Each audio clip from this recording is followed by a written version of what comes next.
Good afternoon, everyone. Came to bring a bit of afternoon cheer as I head toward my assignment, the last day of my work week. I hope today finds you all well. I was thinking, one should think at least 3 times a day, deeply, preferentially. And I was thinking along the lines where there's something going on in San Francisco in the area of reparations.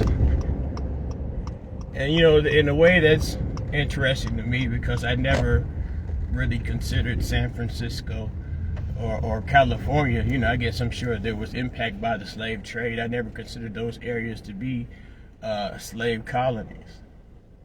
But there's somehow, I guess, and this is just secondary information that I just caught at a glance.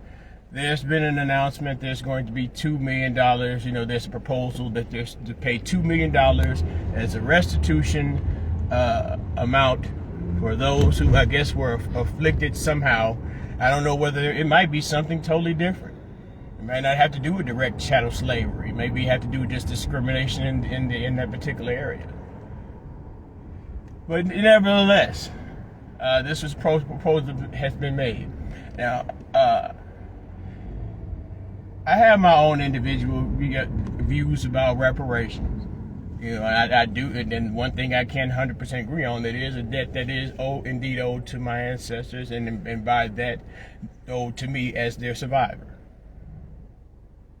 But what I see, I mean, it's repeated time and time again. Right now, and just to keep it short, I think the current reparations movement has been co-opted to fit other people's political interests. And the reason I use even most recent evidence of that is because I saw a post where D.L. Hughley had posted that one lady, I don't know where she's biracial, whatever, talking about $500,000 reparation, whatever. I think she ran for president, Marion or Maryland or something. So if this is these are the same celebrity idols in which told us that we have to vote for Joe Biden to get Trump out. It's blue no matter who comes through, no matter what they claim they're going to do constructively and directly and individually and specific toward the people that are known as Black Americans, who have a traditional, a lineal history to this country. So aside from that, I at this point, it always happens, it starts off strong. You get to rally the people around, but at the end of the day, it becomes an individualized popularity contest, or whoever wants to seek whatever individual relevance to their own self or their own brand or interests, for the sake of that they were a champion fighting for reparations. But that's just my individual opinion based on observation. But the point I'm trying to get to the NAACP.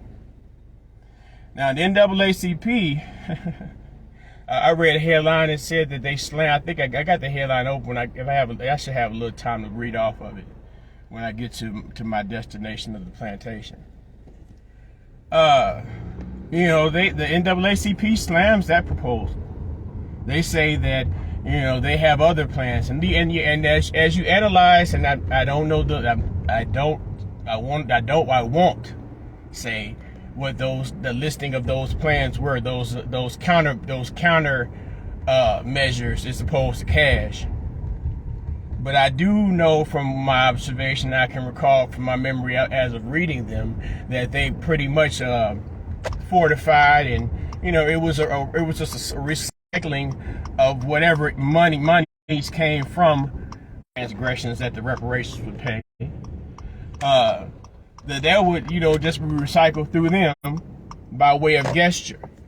Okay, well, we got this program here for you, this program there for you, and now we know that when we get involved with situations and circumstances such as government programs, there are oftentimes the situations and circumstances where certain individuals often misuse the funding for those organizations, and oftentimes they'll once again, it's recycling of the money to those who most of the time are the ones that are guilty of the transgression. So basically what you're doing is just handing those who are afflicted and something of value. And then as they turn and walk away, you go on the other side of them and you open your hands up again to receive what you had previously given to them. But back to the NAACP.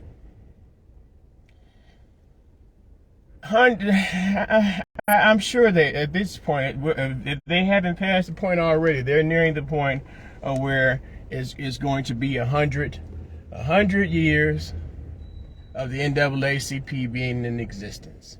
Now, we're not even going to go beyond the part where you still have organizations still that identifies itself as the National Organization for the Advancement of the colored peoples. There's still this branding. This branding still exists.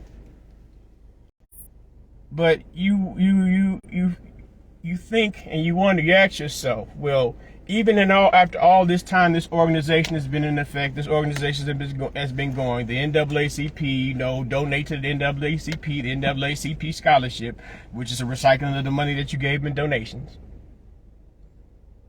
You wonder what institutions, how has the NAACP as an organization fortified not necessarily individual or small groups of black people, but black people as a whole?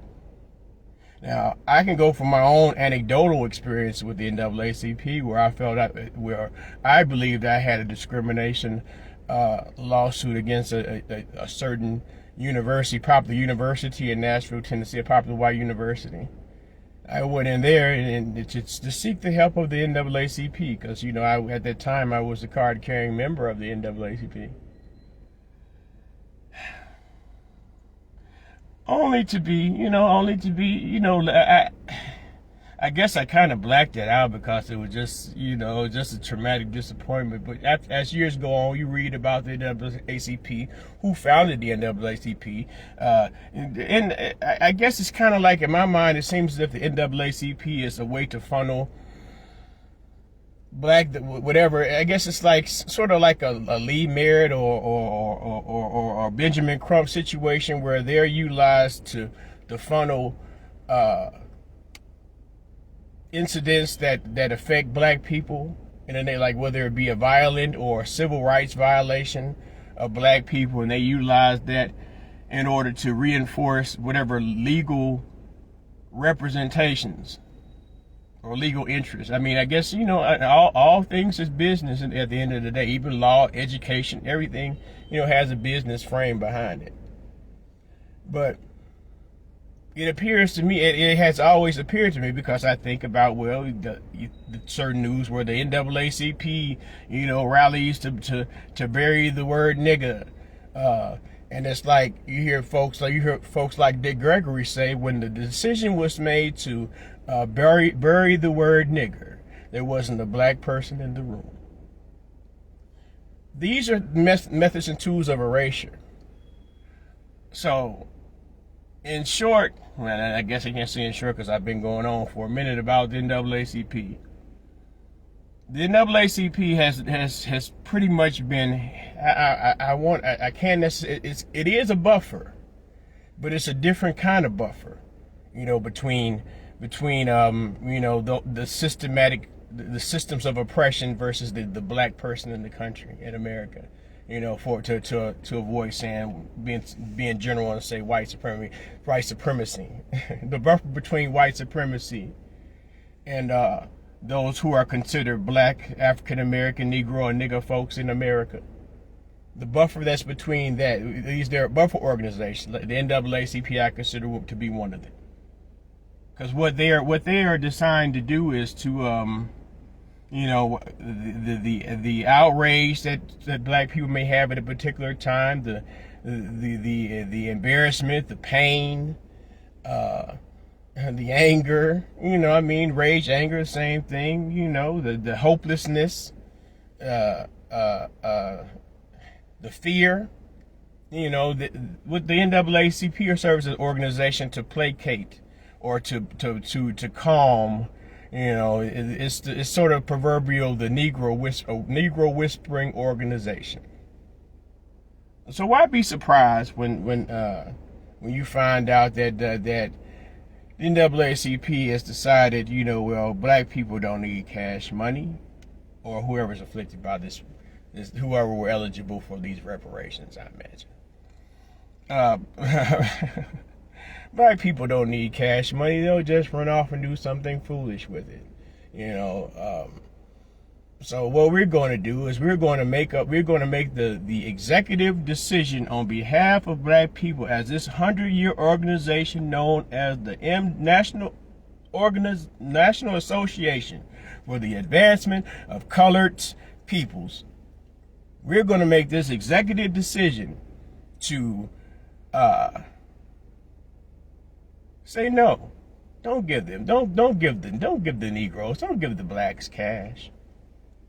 Give them programs, government programs, something. Let's give them an affirmative action program in the name of reparations. This is about black relationships, y'all. And when I say beauty tongue in cheek. The beauty of black relationships, that even in the struggle, and sometimes we have to understand what the truth is. We'll have people they'll staunchly defend the NAACP as being this, that, and the third, even though you'll ask them what organizations, it's kind of like the gangs. Certain black people will defend the Blood, the Crip, or whatever gang organization they're affiliated with to the death. But then you ask them what constructive monument or industry or system have you built that benefits black people as a collective. It don't even have to be on a world or nationwide scale or statewide scale, just in your own initial neighborhood.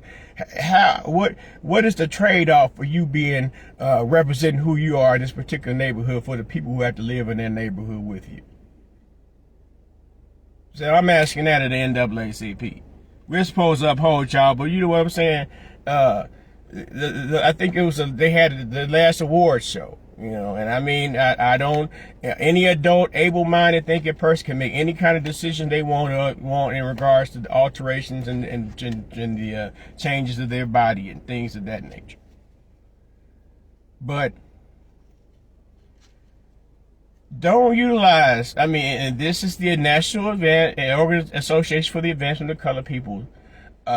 We understand that discrimination is wrong, but don't utilize your 100-year-old bully pulpit in a mean to try to shame the general black American public, as if the organization, the entire collective population of black people have a problem with the so-called homophobia, when most of the time many of our families have people who identify as either LGBTQ or what have you. Live and let live, right? NAACP, they want to let you live and let live without your money. They want to give you financial literacy classes without no finances, as if okay, if you drop that bag off, then hell, as a requirement for me getting my bag, you give me some financial literacy class, and then we'll go from there. Nevertheless, I gotta go. Peace and love. Y'all have a great weekend.